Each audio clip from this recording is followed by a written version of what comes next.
The massive alien ship appeared in Earth's orbit without warning. It was smooth and silver, 5 times larger than the biggest human space station. For 3 days, it just hung there, silent, while governments around the world panicked and prepared for the worst. Captain John Reed stood at attention in the hangar bay of the International Space Defense Station. His uniform was perfectly pressed, but his hand kept moving to check his sidearm. Old habits from his days in combat zones on Earth. "Stop fidgeting," whispered Anna Parker beside him. As Earth's lead diplomat for the meeting, she looked calm, but Reed noticed her clenched jaw. "We can't look nervous." "They're 20 minutes late," Reed muttered. "Maybe aliens don't care about time the way we do." The hangar doors slid open with a hiss. 6 beings glided into the room. They were tall and thin with blue-gray skin that seemed to shimmer. Their 4 arms moved with grace, and their large eyes blinked slowly as they took in the humans. The tallest alien stepped forward. "I am Ambassador Krell of the Galactic Confederation. We bring greetings to Earth." The words came from a small device on its chest, translating perfectly. Anna stepped forward and bowed slightly. "Welcome to Earth. I am Anna Parker, and this is Captain Reed. We are honored by your visit." The aliens looked at each other, their expressions unreadable to human eyes. One of them whispered something, and their devices didn't translate it. The tour of the station went smoothly at first. The aliens seemed most interested in the hydroponics bay where fresh food was grown. "You consume plant matter directly?" Ambassador Krell asked, watching a technician harvest tomatoes. "We eat both plants and animals," Anna explained. The aliens whispered among themselves again. Reed noticed they kept a greater distance from him than from Anna. Later, during the formal dinner, things went wrong. One of the aliens approached Anna with a device that emitted a high-pitched sound. Reed didn't think. His training kicked in. He leaped across the table, knocking the alien to the ground and shielding Anna with his body. The room erupted in chaos. The aliens backed away, making strange clicking sounds. Their translator devices all spoke at once. Danger, physical aggression, extreme force capability. Reed stood slowly, hands raised. "I'm sorry. I thought you were threatening her." Ambassador Krell's large eyes were wide. The device was a gift, a music maker from our home world. The broken device lay on the floor. Reed felt his stomach sink. "We did not know your kind could move so quickly," Krell said, "or with such violence." "It was a misunderstanding," Anna said quickly. "Captain Reed was trying to protect me. It's his job." The aliens huddled together, whispering urgently. Finally, Krell turned to them. "We must return to our ship too. Consider this cultural exchange." After they left, Reed paced the conference room while Anna tried to reestablish communication. "They're not answering," she said after an hour of attempts. The station's general alarm suddenly blared. Reed's communicator buzzed. "Captain, the alien vessel is departing orbit at high speed," reported the command center. Through the viewport, they watched the silver ship shrink to a dot, then vanish in a flash of light. 3 days later, Earth's long-range sensors detected a massive gathering of ships at the edge of the solar system. The transmission that followed was brief. "Attention Earth, the Galactic Confederation has voted. Your species has been classified as a Class 9 Death World Predator race. You are now under quarantine. Any attempt to leave your solar system will be met with force." Anna looked at Reed, her face pale. "What just happened?" Reed stared at the screen showing dozens of alien warships moving into position around Earth's solar system. "I think we just scared the hell out of them." 3 months passed under the watchful eyes of alien ships. Earth governments united like never before, putting aside old fights to face this new threat together. The Mars Research Base, home to 47 scientists, continued its work studying the red planet's soil. Dr. Mark Peters checked the readings on his tablet as he walked through the dome. The air recyclers hummed quietly. Outside, through the thick glass, the Martian landscape stretched red and dusty under the pale sun. "Mark, come look at this," called Dr. Jane Cole from the lab section. She pointed to her microscope. "I think the bacteria are actually breaking down the iron oxide. This could change everything about making Mars livable." Mark leaned in to look, excited by their discovery. Neither of them noticed the shadow that passed over the dome. The first blast hit without warning. The dome cracked, alarms screamed, and emergency doors slammed shut. The second blast tore through the main lab. Mark grabbed Jane and pulled her under a heavy table as the ceiling collapsed around them. "What's happening?" Jane shouted over the roar of escaping air. "We're under attack," Mark said, pulling an emergency breather from his belt and giving it to her. He took another for himself. "We need to get to the shelters." They crawled through smoke and debris. Other scientists ran past them, some bleeding, all heading for the emergency bunkers built into the Martian rock. From orbit, the Confederation scout ship commander checked his sensors. "The weapon facility is damaged, but not destroyed." "Fire again." His second-in-command hesitated. "Sir, I'm not detecting any weapon signatures. These look like research facilities." "The humans are clever deceivers," the commander said. "They hide their true purpose." Fire. The third blast hit the dome's center. The structure collapsed entirely, exposing the base to Mars' thin atmosphere. Emergency systems failed. Of the 47 humans on the base, only 11 made it to the shelters. The rest died within minutes. Back on Earth, General Bill Walker slammed his fist on the conference table. The room was filled with military leaders from around the world. On screens above them, images from Mars showed the destruction. "This was an unprovoked attack on a civilian research facility," he shouted. 47 of our people are dead. This isn't a quarantine. It's an act of war." Captain Reed, now promoted to colonel, stood quietly at the back of the room. Anna Parker sat next to him, her face showing the strain of 3 months of failed attempts to communicate with the aliens. "What were they even looking for?" she asked quietly. Reed shook his head. "I don't know, but they're afraid of us. Afraid people do stupid things." General Walker turned to face the room.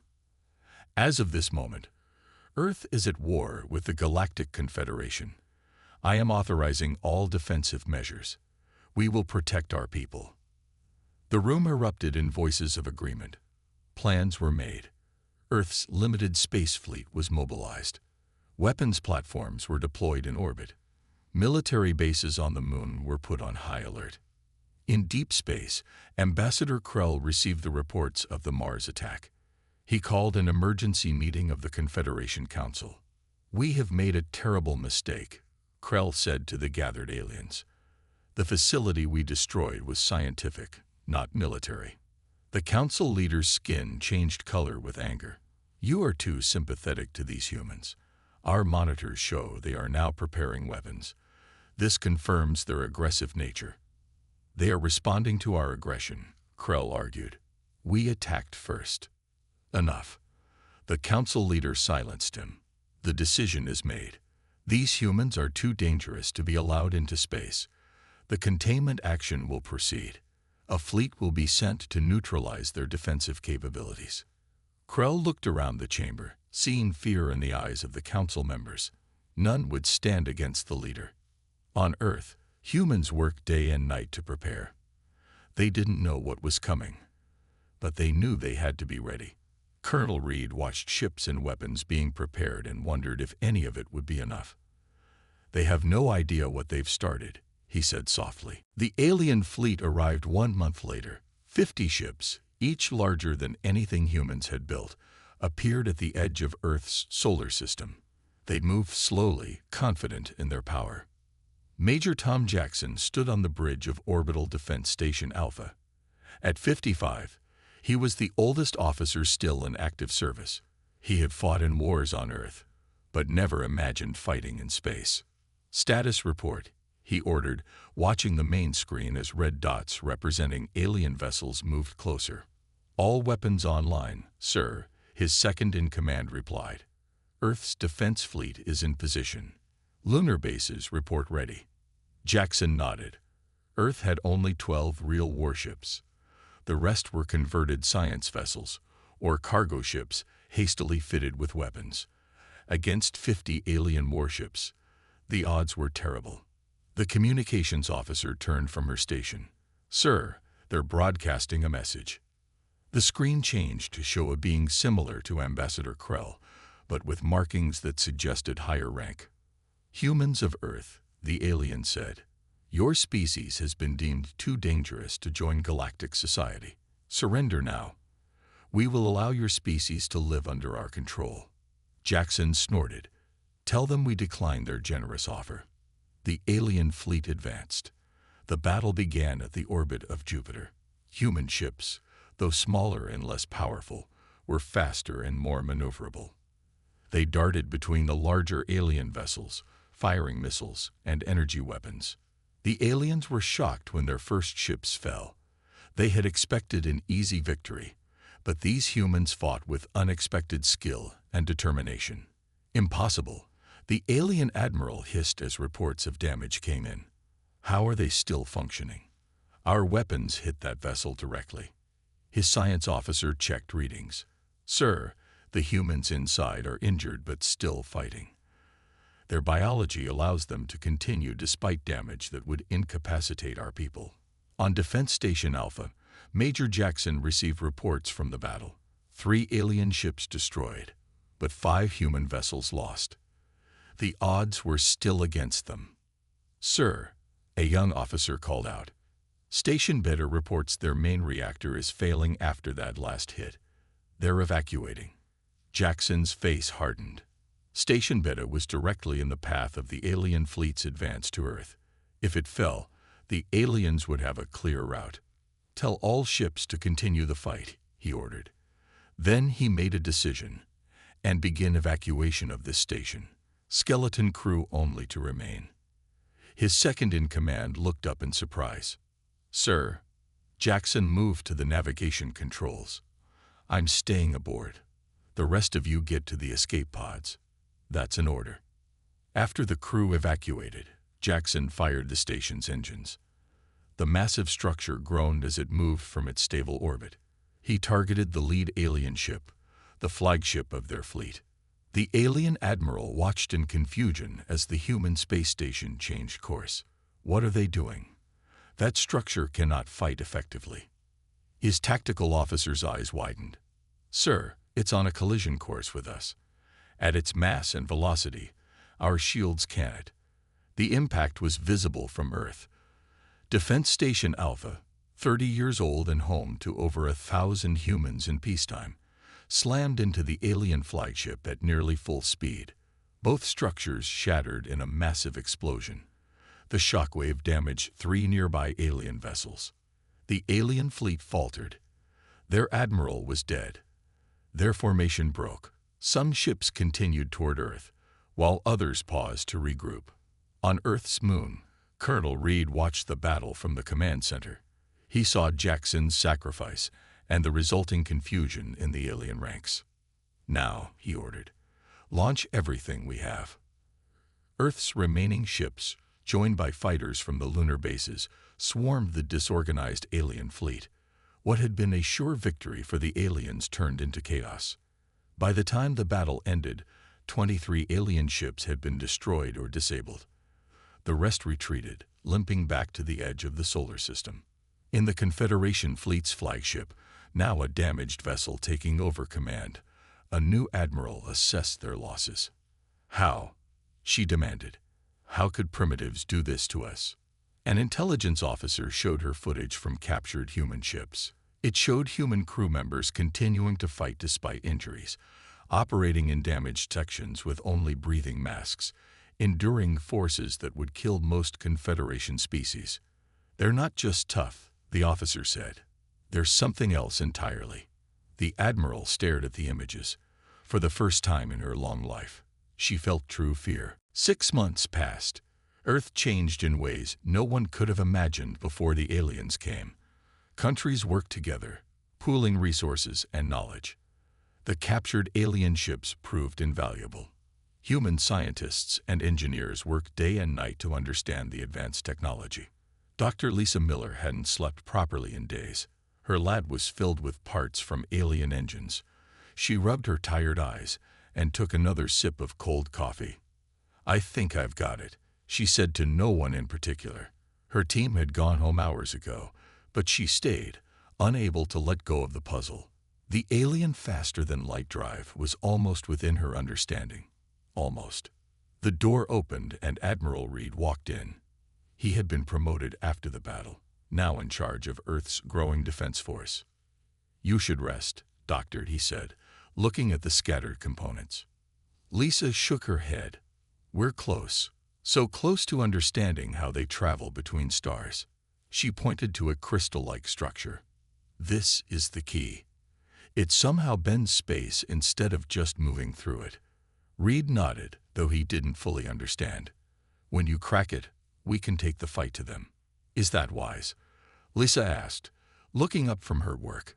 "We barely survived their attack." "We don't have a choice," Reed said grimly. "Our long-range scouts report they're gathering a larger fleet. Next time, they won't underestimate us." 2 weeks later, Lisa's team succeeded. The first human ship equipped with a working FTL drive launched from Earth's orbit. Reed commanded the mission personally, leading a fleet of 10 ships, all retrofitted with alien technology. Their target was a Confederation outpost on a moon, orbiting a gas giant in a nearby star system. Intelligence gathered from captured alien databases suggested it was lightly defended. The jump was disorienting. One moment they were near Earth, the next they were in an unknown system with a massive purple-striped planet filling the view screen. "Status report," Reed ordered, fighting back nausea from the jump. "All ships present and accounted for, Admiral," his tactical officer replied. "Outpost detected on the third moon. Minimal defenses, as expected." The battle was brief. The aliens at the outpost were unprepared for humans appearing in their system. Their few defensive ships were quickly disabled. Reed led the boarding team himself. They wore special suits developed from studying alien technology, allowing them to breathe in the outpost's atmosphere, which had less oxygen than humans needed. The aliens surrendered quickly, shocked to see humans in their home system. The boarding team secured the outpost and began downloading data from their computers. A young officer approached Reed with a data tablet. "Sir, you need to see this." The tablet showed plans, transmitted from the Confederation Council. Plans for a massive attack on Earth, involving hundreds of ships. But what chilled Reed's blood was the final phase, the complete sterilization of the planet's surface. "They plan to kill everyone," he said quietly. "Not just our military. Everyone." The officer nodded. "There's more, sir. According to their communications, several species in the Confederation are questioning this plan. There's dissent in their ranks." Reed thought about this. "Find out which species are against the war. We may need allies." Meanwhile, in the engine room of the outpost, a human engineer made another discovery. The alien backup generators used a fuel that was incredibly efficient. Its composition was simple enough that humans could produce it with Earth's technology. When the fleet returned to Earth, Reed's message was simple and grim. "We're not fighting for victory anymore. We're fighting for survival." In her lab, Lisa pored over the new data from the outpost. One file particularly caught her attention: a Confederation study of Earth. It classified Earth as a death world, with gravity, radiation, and pathogen levels far higher than most inhabited planets. "That's why they fear us," she realized. "We evolved in conditions that would kill them. What's normal for us is deadly for them." On the other side of the planet, Anna Parker, now head of a new agency for alien communication, received a coded transmission. It came through channels established before the war. "Humans of Earth," it began. "Not all of us wish for war. Some of us seek peace. We must speak secretly." The message was signed, Ambassador Krell. 2 years into the war, humans had gained a fearsome reputation. Confederation soldiers now had a name for them: Deathworlders. Alien communication spoke of human ships appearing without warning, striking hard and vanishing. They told stories of human soldiers continuing to fight even when badly wounded. Ambassador Krell's shuttle landed at a secret meeting point on a small, uninhabited moon. Anna Parker waited alone. As agreed, her breath clouded in the thin, cold atmosphere of the moon. Her suit kept her alive, but was uncomfortable. Krell approached slowly, also in a protective suit. "Thank you for coming," he said. Anna nodded. "You're taking a big risk." "My entire faction is," Krell replied. "The council would execute us all for treason if they knew we were meeting." They entered a small shelter set up for the meeting. Inside, they could remove their suits. Anna studied Krell.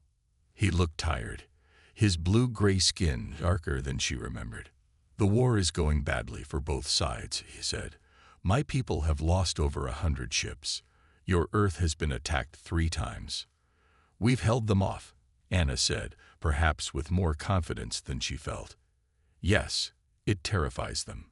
Krell's large eyes blinked slowly. "Most Confederation species evolved on peaceful worlds with few predators or natural disasters.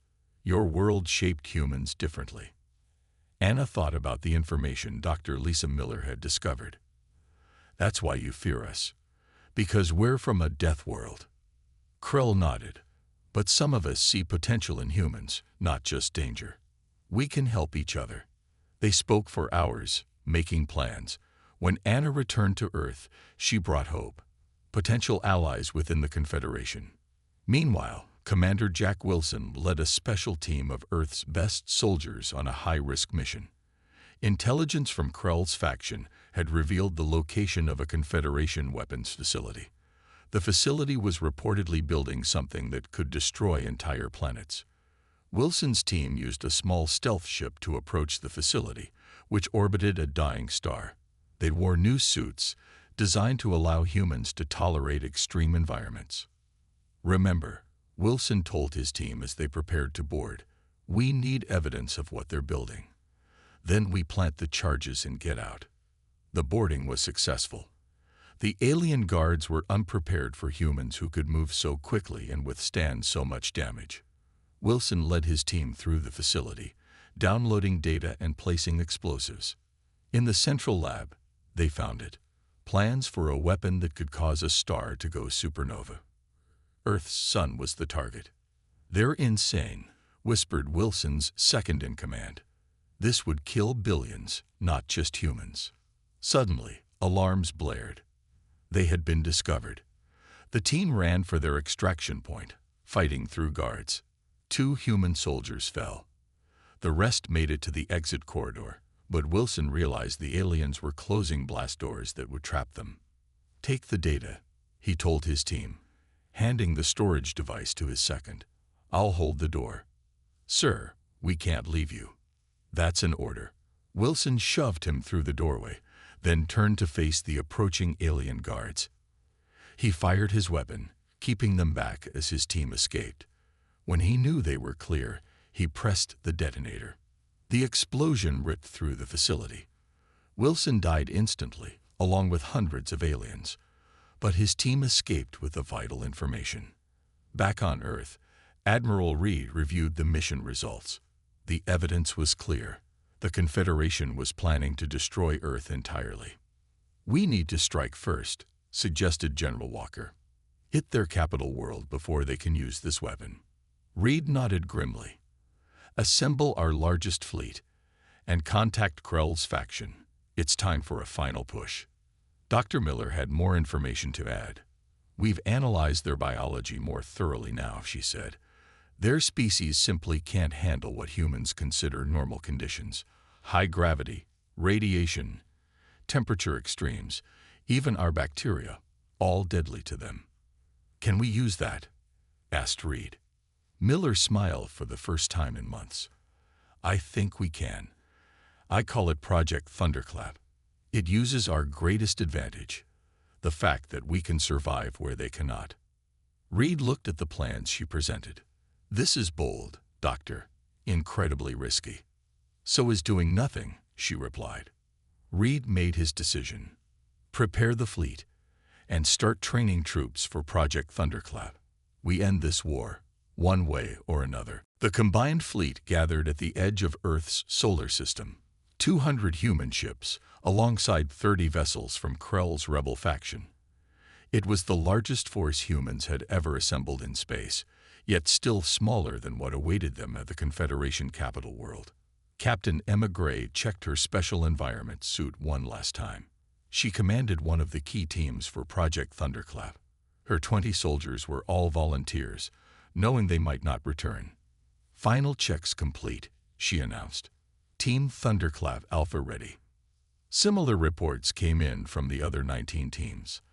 Admiral Reed, commanding from the flagship, gave the order. All ships prepare for jump. The journey to the Confederation capital required 3 jumps. At each point, scout ships went ahead to ensure the way was clear. The element of surprise was crucial.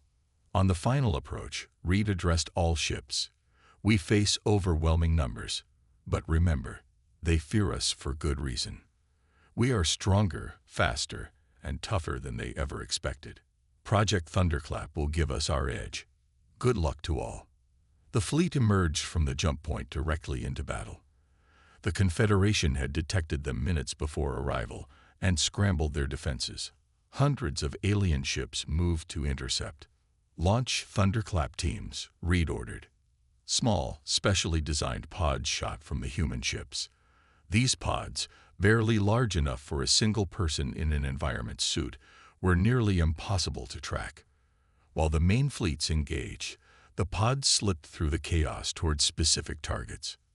Emma's pod headed for one of the orbital defense platforms. Unlike conventional boarding parties, Thunderclap teams targeted areas no alien would voluntarily go: reactor chambers, radiation zones, high-gravity sections, places where the environmental conditions would kill them in minutes, but where humans in special suits could survive. Her pod docked silently at a maintenance port. She cut through the airlock and entered the station. Warning signs in alien script covered the walls. The air was thin and hot, heavy with radiation from the nearby reactor. Emma smiled inside her helmet. This environment was deadly to the aliens, but her suit could handle it. Meanwhile, Anna Parker stood before the Confederation Supreme Council. She had taken an enormous risk, traveling with Krell to the capital world days earlier, posing as his prisoner. Now, as the battle raged in orbit, she addressed the ruling body of the Confederation. "You fear humans because we are different," she said, her voice amplified through the chamber. "You call our world a death world, but to us, it's home." The council leader, the same one who had ordered the attack on Mars years ago, stood in rage. "This human dares to speak here, as her kind attacks our capital." Krell stepped forward. "She comes with truth. Look at what your fear has brought us to." Anna activated a device provided by Krell's faction. Screens around the chamber lit up, showing footage from the weapons facility Wilson had raided. It showed the plans to destroy Earth's sun. "Is this who you want to be?" Anna asked. "A civilization that commits genocide out of fear." On the screens, the battle in orbit shifted. Emma's team had taken control of the defense platform, turning its weapons on other Confederation defenses. Similar reports came in from other Thunderclap teams. The human advantage, their ability to operate in environments lethal to the aliens, was working. The council chamber erupted in arguments. Some members supported the council leader, while others were shocked by the evidence of the planned genocide. Enough. The council leader slammed his hand on the control panel. "If we cannot defeat these humans, we will ensure they do not win. Activate the Nova weapon."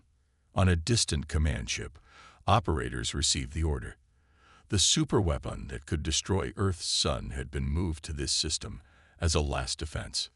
But as they began the activation sequence, the operators died suddenly, falling to the deck. Captain Emma Gray and her team, having captured their second target, stood in the control room. They had entered through maintenance tubes filled with radiation levels that would kill the aliens instantly. Nova weapons secured. Emma reported through her comm.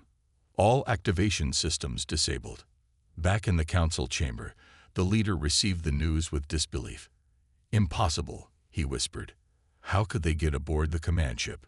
The environmental safeguards would kill any boarding party. Anna smiled grimly. What kills you only makes us stronger. At that moment, 3 more Confederation species announced their switch of allegiance. Their ships in orbit ceased fire on human vessels and turned on the Loyalist fleet. The tide had turned. The war's outcome now hung in the balance. The combined fleet gathered at the edge of Earth's solar system. 200 human ships, alongside 30 vessels from Krell's rebel faction. It was the largest force humans had ever assembled in space, yet still smaller than what awaited them at the Confederation capital world. Captain Emma Gray checked her special environment suit one last time. She commanded one of the key teams for Project Thunderclap. Her 20 soldiers were all volunteers, knowing they might not return.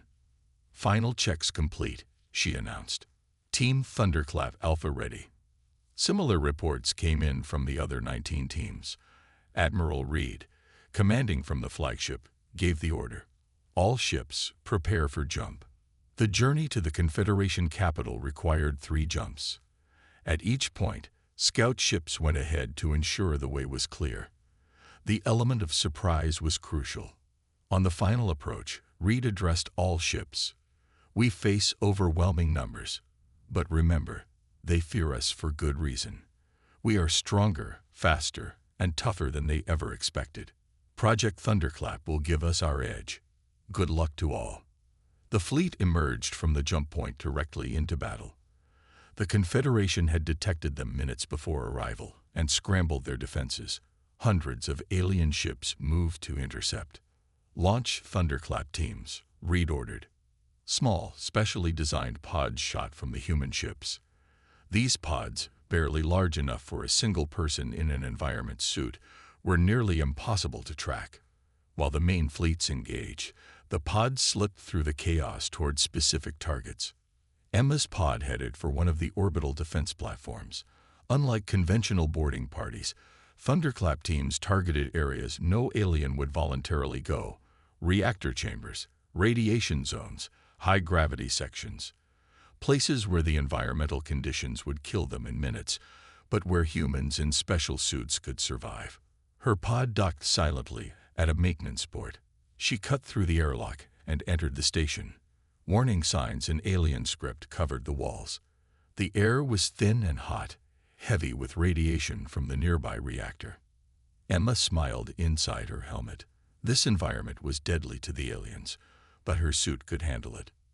Meanwhile, Anna Parker stood before the Confederation Supreme Council. She had taken an enormous risk, traveling with Krell to the capital world days earlier, posing as his prisoner.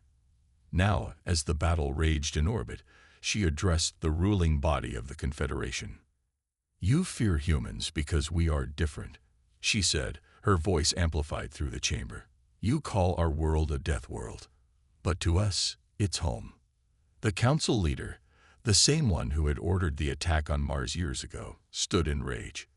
This human dares to speak here, as her kind attacks our capital. Krell stepped forward. "She comes with truth. Look at what your fear has brought us to." Anna activated a device provided by Krell's faction. Screens around the chamber lit up, showing footage from the weapons facility Wilson had raided. It showed the plans to destroy Earth's sun. "Is this who you want to be?" Anna asked. "A civilization that commits genocide out of fear." On the screens, the battle in orbit shifted. Emma's team had taken control of the defense platform, turning its weapons on other Confederation defenses. Similar reports came in from other Thunderclap teams. The human advantage, their ability to operate in environments lethal to the aliens, was working. The council chamber erupted in arguments. Some members supported the council leader, while others were shocked by the evidence of the planned genocide. Enough. The council leader slammed his hand on the control panel. "If we cannot defeat these humans, we will ensure they do not win. Activate the Nova weapon." On a distant command ship, operators received the order. The superweapon that could destroy Earth's sun had been moved to this system as a last defense. But as they began the activation sequence, the operators died suddenly, falling to the deck. Captain Emma Gray and her team, having captured their second target, stood in the control room. They had entered through maintenance tubes filled with radiation levels that would kill the aliens instantly. "Nova weapons secured," Emma reported through her comm. "All activation systems disabled." Back in the council chamber, the leader received the news with disbelief. "Impossible," he whispered. "How could they get aboard the command ship? The environmental safeguards would kill any boarding party." Anna smiled grimly. "What kills you only makes us stronger." At that moment, 3 more Confederation species announced their switch of allegiance. Their ships in orbit ceased fire on human vessels and turned on the Loyalist fleet. The tide had turned. The war's outcome now hung in the balance. 5 years after the first contact, a new era began. The old Confederation was gone, replaced by the Galactic Alliance. The central plaza of the capital world, once reserved only for the most elite alien species, now bustled with life from across the galaxy. Humans walked freely among dozens of alien races. Admiral Reed, still in his formal uniform despite the heat, watched the crowds from a balcony. Anna Parker joined him, now serving as Earth's chief ambassador to the Alliance. "Hard to believe," Reed said quietly. 5 years ago, they'd wanted to destroy us." Anna nodded. "Fear makes people do terrible things, even aliens." Below them, workers put final touches on a memorial. It was made from materials from all Alliance worlds, including stone from Earth. The names of those lost in the war, human and alien alike, were carved into its surface. Later that day, leaders from all Alliance species gathered for the dedication ceremony. Ambassador Krell, now the first Chancellor of the Alliance, spoke first. "This memorial honors those who died because of misunderstanding and fear," he said, his voice carrying across the plaza. "May we never forget the lesson their sacrifice taught us. That difference need not mean danger." Admiral Reed took his turn at the podium. Many aliens still found humans intimidating, but they had learned to see beyond their fear.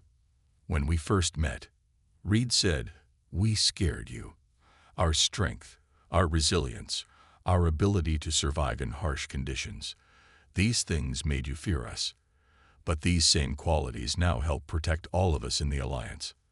He gestured to the human security teams working alongside alien counterparts.